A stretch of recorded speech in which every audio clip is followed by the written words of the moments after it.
నేను దాని చుట్టూ అగ్ని ప్రాకారం ఉందునని సర్వోన్నతమైన దేవుడు మాట్లాడుతున్నాడు. దేని చుట్టూ ఆయన ప్రాకారంగా ఉంటాడు? ఎవరి చుట్టూ ఆయన ప్రాకారంగా నిలుస్తాడు? ఎవరి మధ్యన ఆయన నివాసంగా ఉంటాడు?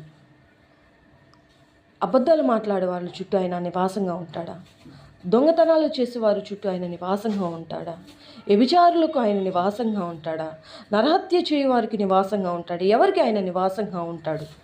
నీతిమంతులకు ఆయన నివాసంగా ఉంటాడు. యథార్థవంతులకు ఆయన నివాసంగా ఉంటాడు. యథార్థంగా ప్రవర్తించే వారికి ఆయన కాపుదలగా ఉంటాడు. ఆయన మన మధ్య నివాసి అయి ఉంటాడు.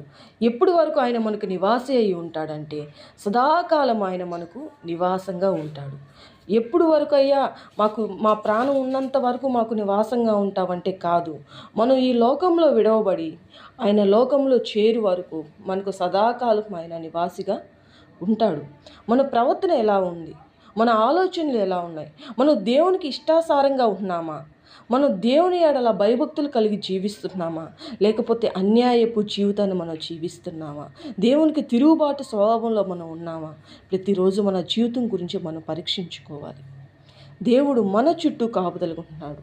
నిజమే, ఈరోజు ఆయన కాపుదల లేకపోతే మనం లేము. ఈరోజు ఆయన మనకిచ్చిన కృపను బట్టి మనం నేటి వరకు క్షేమంగా ఉంటున్నాం.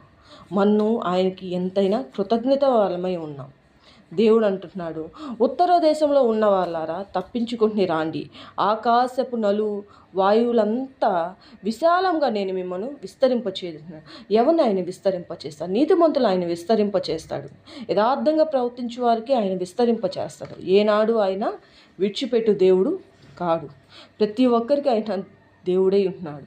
ఆయన కొంతమంది అంటారు, దేవుడు మమ్మల్ని ఆశీర్వదించలేదండి అని అంటాడు. లేదు, దేవుడు మనల్ని ఆశీర్వదించాడు. మనం ఆశీర్వదిస్తేనే ఈరోజు మనం సజీవుల లెక్కలో ఉన్నాం. లేదండి మేము ఇల్లు కొనలేదు, లేకపోతే మరొకటి కొనలేదు, మేము ఫలాన్ని తీసుకోలేదు అంటే ఫలాన్ని తీసుకుంటేనే ఆయన మనల్ని ఆశీర్వదించినట్టు, ఫలాన్ని తీసుకోకపోతే ఆయన మనల్ని ఆశీర్వదించినట్టు కాదా? లేదు, ఆయన మనకు నిత్యము తోడుగా ఉంటున్నాడు.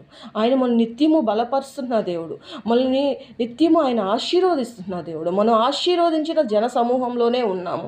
దేవుడు ఇది కలిగింది అంటేనే ఆశీర్వదించబడినట్టు కాదు. ఈరోజు మనం క్షేమంగా ఉన్నామంటే ఆయన మనం ఆశీర్వదించినట్టు. ఏదో కొని ఏదో చేస్తే ఆయన ఆశీర్వదించినట్టు కాదు. ఆయన కాపుదలలో మనం ఉన్నాము. దేవుడు మన చుట్టూ ప్రాకారంగా ఉన్నాడు. ఎలాంటి ప్రాకారంలో ఉన్నాడంటే అగ్ని ప్రాకారంగా ఆయన ఉన్నాడు. ఈరోజు దేవుని అంశం అగ్ని కాపుదల చేత మనం నింపబడి ఉన్నాము. దేవుడి వాక్యాన్ని దీవించును గాక. ఆమేన్.